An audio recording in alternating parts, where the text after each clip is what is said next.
Dear friends, previous lecture में हमने देखा था कि अगर फंक्शन हमारा क्यू एक्स जो है वो साइन ए एक्स या कॉस ए एक्स टाइप का हो तो पर्टिकुलर इंटीग्रल किस तरह से निकालते हैं। आज कुछ प्रॉब्लम्स लेकर हम इसको और देखते हैं। देखिए कुछ प्रॉब्लम्स देखते हैं हम इस पर।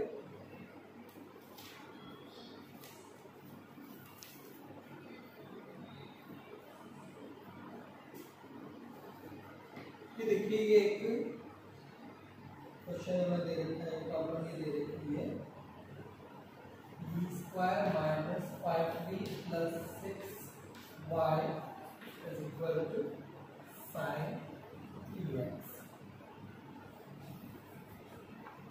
ये इक्वेशन दे रखी है हमें b² - 5b + 6y = sin 3x। इसको सॉल्व करना है। वही सॉल्व करने के लिए पहले हमें कॉम्प्लीमेंट्री फंक्शन निकालना होगा एंड देन हम पर्टिकुलर इंटीग्रल निकालेंगे। कॉम्प्लीमेंट्री फंक्शन निकालने के लिए पहले इसकी ऑक्सिलरी इक्वेशन लिखें।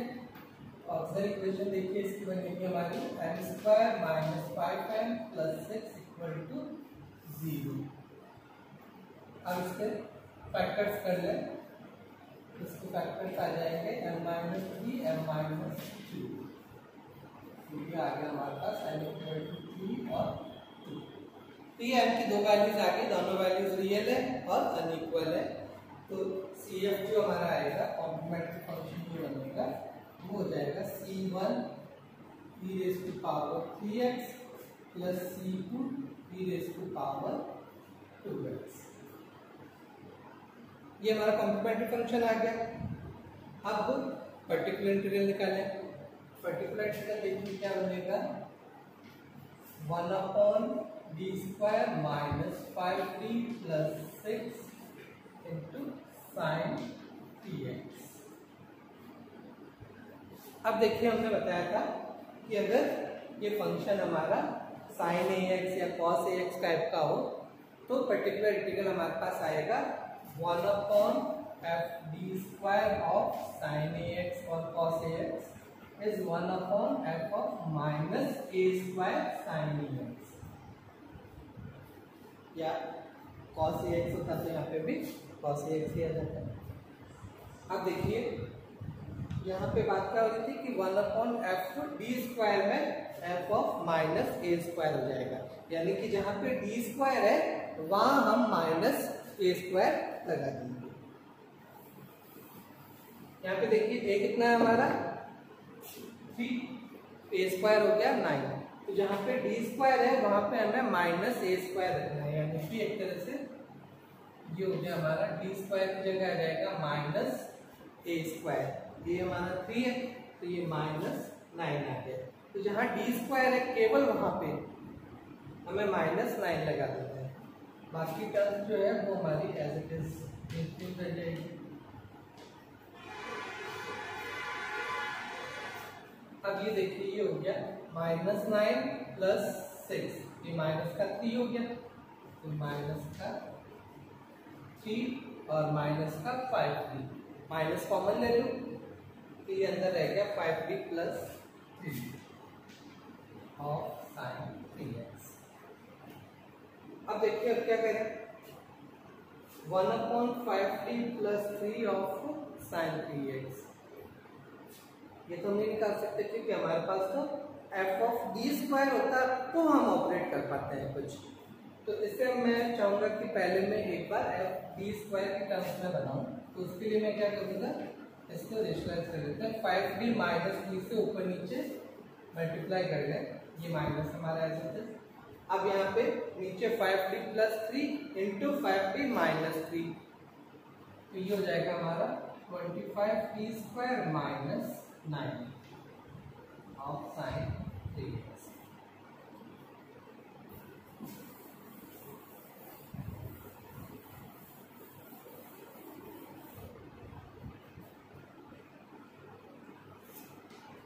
या ऊपर चाहे माइनस में अंदर शिफ्ट कर दूं तो ऊपर तो मेरे पास रह गया 3 - 5d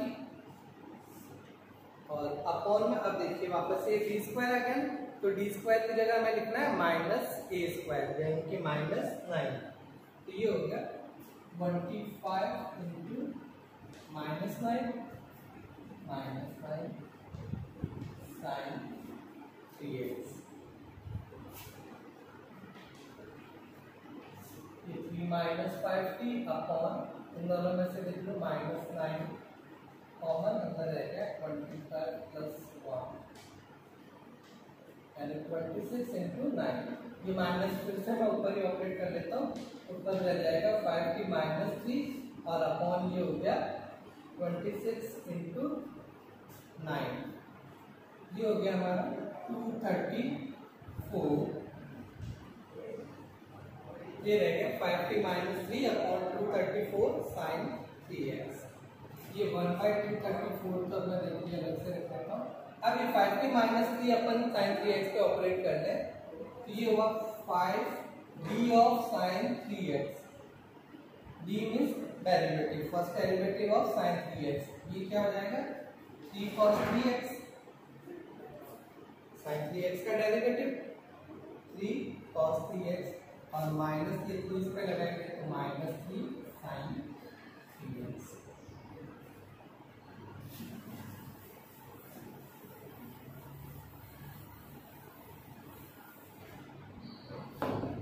तो फाइनली ये देखिए अब हमारे पास रह गया 1/234 into 15 cos 3x minus 3 sign 3x। तो ये मेरा पर्टिकुलर इंटीग्रल आ गया। तो अब सॉल्यूशन क्या होगा, y is equal to CF plus PI, यानी y is equal to CF हमारा आया था C1 e raised to power 3x plus C2 e raised to power 2x plus 1/234 15 cos 3x minus 3 sin 3x। तो ये हमारा इसका general solution ये इस तरह से हमें मिल गया। अब देखिए ये जो प्रॉब्लम थी इसमें 1/f of minus A square हमें 0 नहीं मिला था, तो हमने पर्टिकुलर इंटीग्रल निकालते वक्त जहाँ पे डी स्क्वायर था वहां पे हमने माइनस ए स्क्वायर पुट कर दिया। देन फर्दर टर्म हमारे पास केवल डी में रह गई थी, तो हमने रेशनलाइज करके उसमें वापस डी स्क्वायर वाली टर्म लेकर आए और नीचे से हमने डी वाली टर्म खत्म कर ली। ऊपर डी रह जाता है कोई दिक्कत नहीं है, क्योंकि ऊपर जो डी है वो तो हम डायरेक्ट इस पे ऑपरेट कर लेंगे, डेरिवेटिव निकालना है, तो ये हमने डायरेक्टली ऑपरेट कर लिया इसके। देन इस तरह से हमने इसको पर्टिकुलर इंटीग्रल निकाल लिया। अब एक प्रॉब्लम और देखते हैं जिसमें 1/f of minus A square हमारा 0 बन रहा हो। देखिए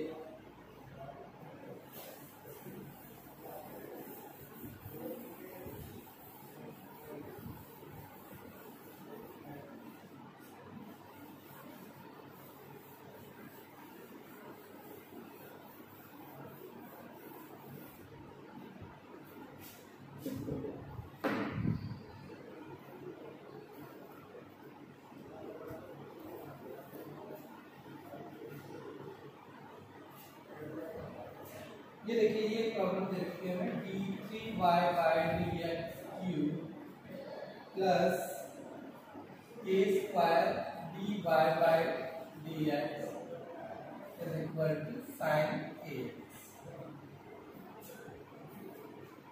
ये इक्वेशन दे रखी है हमें d3y/dx³ plus a square dy/dx is equal to sin ax।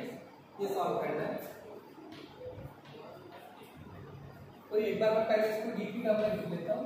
ये हो गया हमारा d³ plus a square dy is equal to sin ax। वही पहले हमें कॉम्प्लीमेंट्री फंक्शन निकालना होगा, देन हम पर्टिकुलर इंटीग्रल निकालेंगे। तो कॉम्प्लीमेंट्री फंक्शन निकालने के लिए पहले इसकी ऑक्सिलरी इक्वेशन ले। ऑक्सिलरी इक्वेशन हमारी इसकी बन जाएगी n³ plus a square m equal to 0। एक m कॉमन आ जाएगा, अंदर रह गया m square plus a square equal to 0। It means m equal to 0 and plus minus आएगा।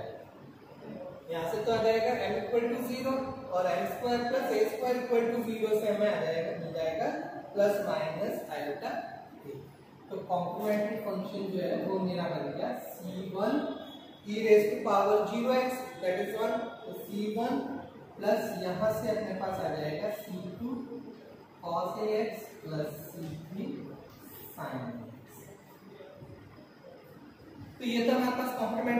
आ गया। देन अब अपन पर्टिकुलर इंटीग्रल देखें, वो होगा 1/d³ plus a² of sine dx। क्या करेंगे, d कॉमन ले लेते हैं, अंदर रह गया d² plus a² of sine dx। अब ये देखिए, पहले मैं 1/d² प्लस a² को साइन dx पे ऑपरेट करूं,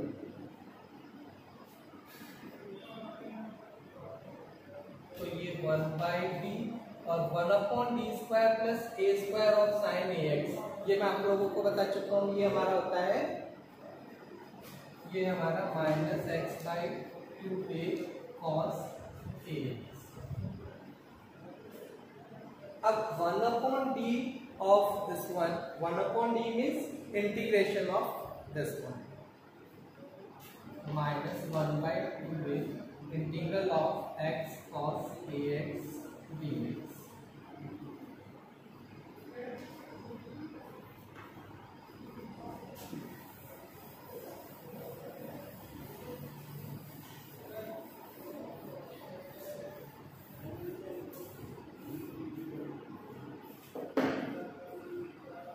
इसका इंटीग्रेशन, ये माइनस का 1/2 तो कांस्टेंट रहते रहेंगे, ये इंटीग्रेशन हमारा u इंटू v टाइप का।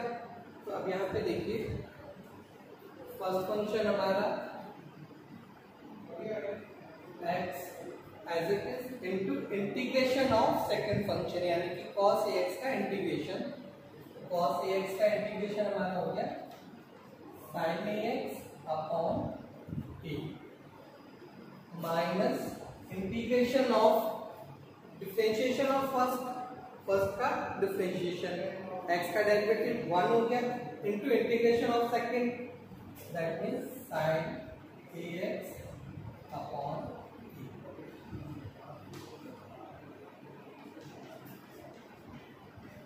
ये माइनस का 1/2 एज इट इज, ये x upon a sin ax minus 1/a as it is, sin ax का इंटीग्रेशन, sin ax का integration minus cos ax upon a, ये माइनस माइनस हो जाएगा plus 1/a² cos ax। अब आप चाहे तो a² एलसीएम लेके बाहर निकालना है, तो बाहर हमारे पास रह जाएगा माइनस का 1/2a³ और अंदर यहाँ पे ax sin ax plus cos ax। तो ये हमारे पास इसका पर्टिकुलर इंटीग्रल आ गया। अब solution y is equal to cf plus pi।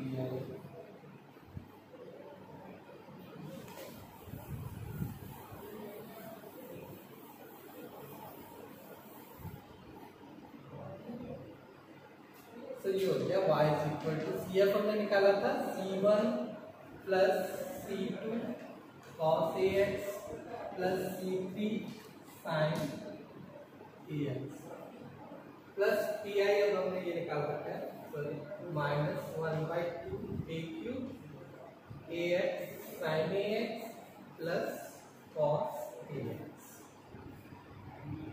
तो ये इसका जनरल सॉल्यूशन, ये हमें इस तरह से मिल गया। तो ये हमने देखा कि अगर f ऑफ -a² हमारे पास 0 बन रहा हो तो हमें इसको किस तरह से डील करना है। अब फर्दर नेक्स्ट पीरियड में हम देखते हैं फंक्शन हमारा अलजेब्रिक टाइप का हो तो हम किस तरह से पर्टिकुलर इंटीग्रल निकालेंगे। Thank you.